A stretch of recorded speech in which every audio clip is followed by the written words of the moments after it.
Hello friends, welcome to the Learning Aura. Myself Neha Mishra. Today's video is about the 12th Commerce Mathematics. आज हम देखेंगे 6th chapter linear programming. So guys बहुत ही easy chapter है, scoring भी है और important भी है. एग्ज़ाम में हमेशा इसके ऊपर 5-6 मार्क्स के सम्स आते रहते हैं. तो बहुत सारे लोगों को डाउट है कि मिनिमाइजेशन मैक्सिमाइजेशन कैसे किया जाता है, उन लोगों को एग्जैक्ट कॉन्सेप्ट समझ में नहीं आता है. तो आज के वीडियो में आपके जितने भी कॉन्सेप्ट्स हैं वो सारी चीज़ें क्लियर हो जाने वाली हैं. So guys let's start with the video. लेकिन वीडियो स्टार्ट करने से पहले मैं आप लोग को बता दूं कि जिन्होंने अब तक हमारे चैनल को सब्सक्राइब नहीं किया है वो प्लीज़ पहले हमारे चैनल को सब्सक्राइब कर लें और नोटिफिकेशन बेल आइकन को प्रेस कर दें ताकि आने वाले हर एक अपडेट वीडियो आप तक आता रहे. ठीक है, तो चलिए स्टार्ट करते हैं. सबसे पहले देख लेते हैं कि definition, that what is actually the linear programming. So linear programming can be defined as a problem of maximization and minimization a linear function subjected to a linear constraint. So basically इस chapter में दो चीज़ें होती हैं, एक तो होता है linear function, दूसरा होता है linear constraint. हमें दिया जाता है क्वेश्चन में, अब वो linear function को हमें minimize करना रहता है या फिर maximize करना रहता है जो कि linear constraint को subject करेगा. Okay, so this was the definition of linear programming. अब देखते हैं कि लीनियर प्रोग्रामिंग कैसे सॉल्व किया जाता है.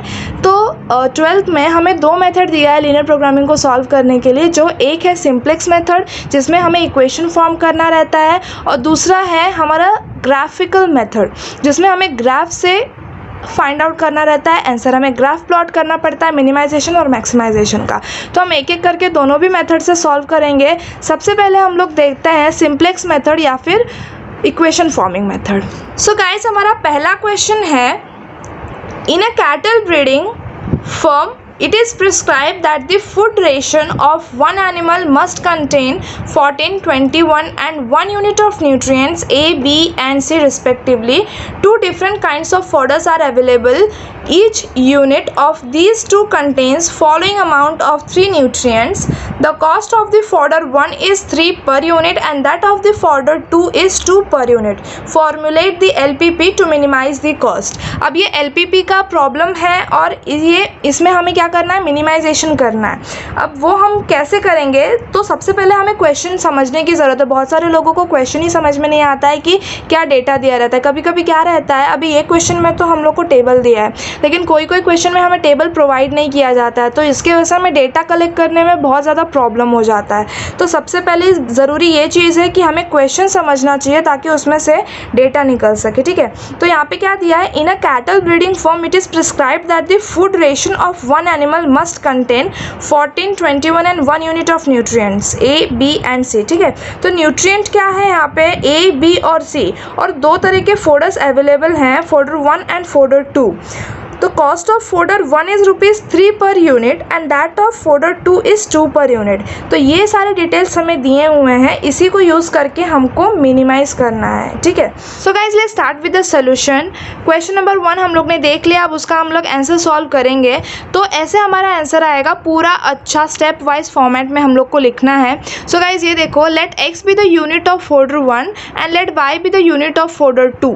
ठीक है, कॉस्ट क्या है फोडर 1 का, ₹3 पर यूनिट और फोडर 2 का कॉस्ट क्या है, ₹2 पर यूनिट. अब जैसे कि यहाँ पे फोडर 1 का यूनिट x है और फोडर 2 का यूनिट y है और इसके कॉस्ट रिस्पेक्टिवली 3 और 2 है, तो उसका जब हम लोग टोटल करेंगे तो वो ऐसे आएगा that z is equals to 3x + 2y. इसको हम लोग इक्वेशन नंबर 1 देंगे. सो क्वेश्चन के हिसाब से हम लोग को क्या करना है, यहाँ पे हम लोग को टेबल बनाना है. तो ये टेबल कैसे आया वो देखते हैं. पहले तो हमें फोडर का कॉलम है और ये हमारा न्यूट्रिएंट का कॉलम है. तो हमें कितने न्यूट्रिएंट दिए गए हैं, A, B और C. और फोडर क्या है हमारा, F1 और F2 जो कि फोडर 1 और फोडर 2 है. ठीक है, अब ये टेबल को देख देख के हमें पूरा लिखना है. और मिनिमम रिक्वायरमेंट कितना है, उसका न्यूट्रिएंट का मिनिमम रिक्वायरमेंट कितना है, 14, 22 और 1 जो कि हमें क्वेश्चन से. तो ये सारे डेटा हम लोग ने क्वेश्चन से निकाला है.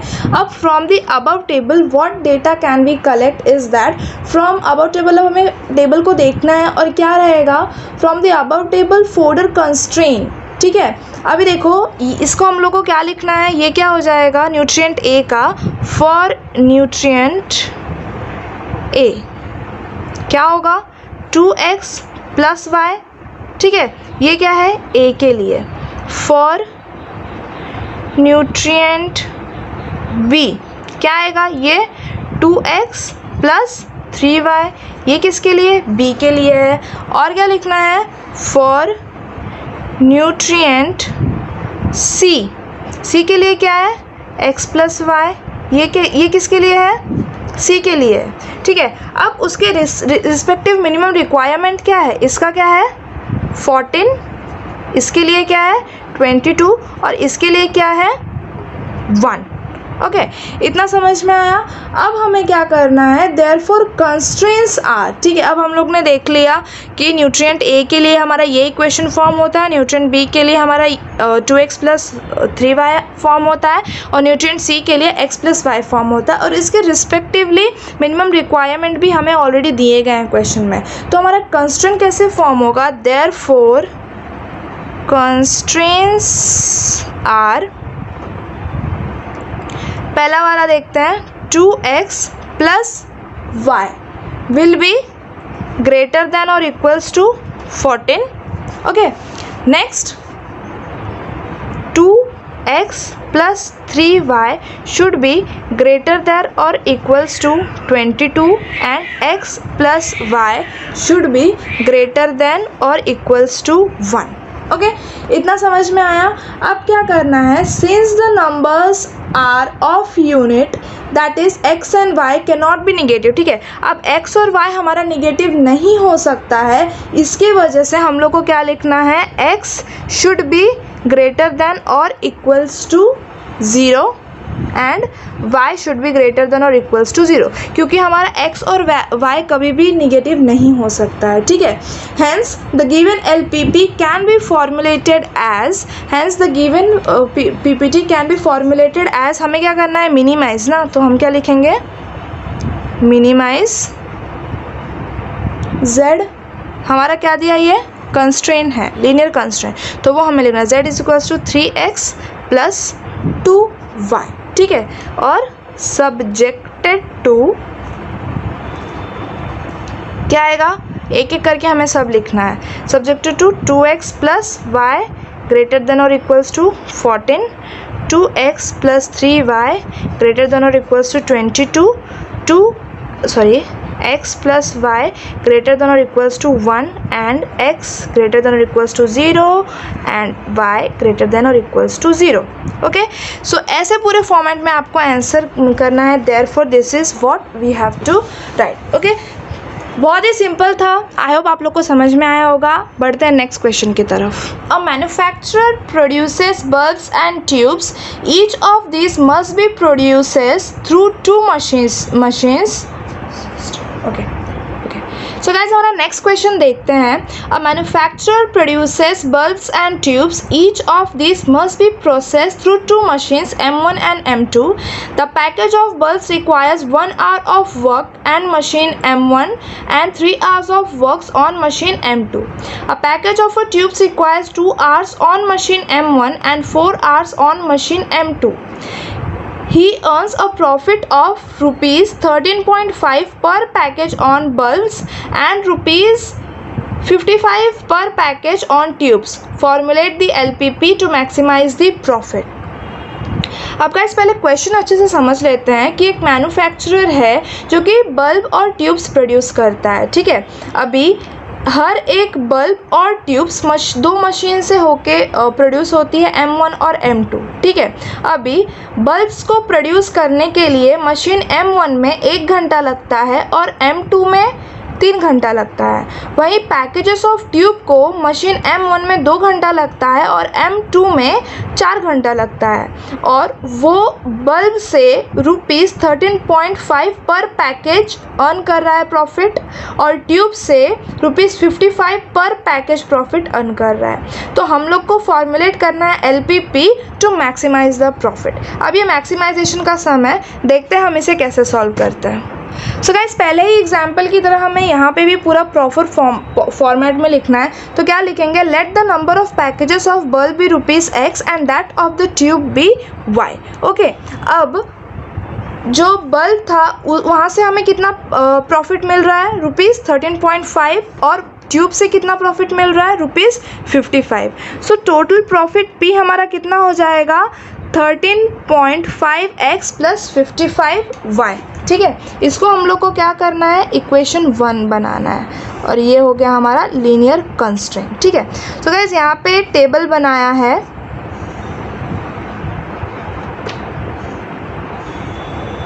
इसे ध्यान से देखिएगा आप लोग, और इसी टेबल में से हम लोग को डेटा निकाल के आगे सॉल्व करना है। ठीक है, तो यहाँ पे मशीन M1 और M2 है, बल्ब कितना है हमारे, ओके, बल्ब और ट्यूब्स हैं, और यहाँ पे अवेलेबल टाइम दिया है। तो मशीन 1 में बल्ब और ट्यूब्स कितने घंटे लगते हैं, 1 घंटा। मशीन 1 में बल्ब को प्रोड्यूस होने के लिए 1 घंटा लगता है, और मशीन 2 में 3 घंटा लगता है। ट्यूब को मशीन 1 में 2 घंटे लगते हैं, और मशीन 2 में 4 घंटे लगते हैं। तो यहाँ से हमें क्या करना है, डेटा निकाल के आगे के सम सॉल्व करना है। तो वो हम कैसे करेंगे, so from the above table क्या हो जाता है, total time required for machine 1। ठीक है, अब यहाँ पे लिखेंगे फ्रॉम अबव टेबल। ठीक है, क्या लिखेंगे, total time required for machine M1 कितना लगा, इसको क्या लिखेंगे, x प्लस 2y। ठीक है, आवर्स, ये क्या है, आवर्स, मतलब मशीन 1 में से x प्लस 2y लगा बल्ब को, एंड मशीन 2 में से कितना लगा, मशीन M2 में से कितना घंटा लगा था, 3x प्लस 4y। ठीक है, आवर्स। ठीक है, अब क्या है, ये हमने लिखा।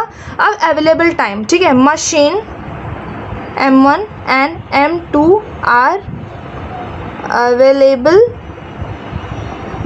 for 10 and 12 hours respectively।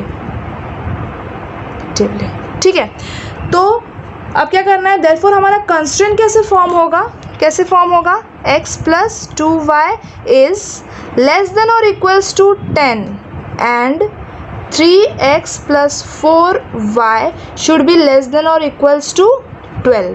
ठीक है, ये हमारे लीनियर इक्वेशंस फॉर्म हो गए।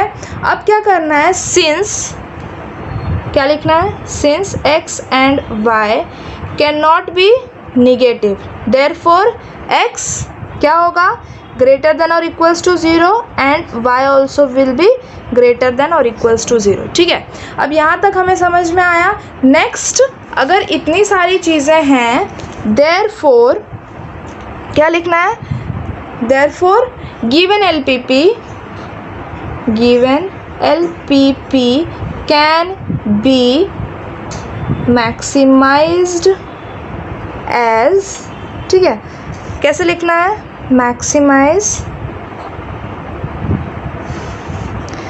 P इज इक्वल्स टू क्या था हमारा, 13.5x plus 55y subjected to क्या है,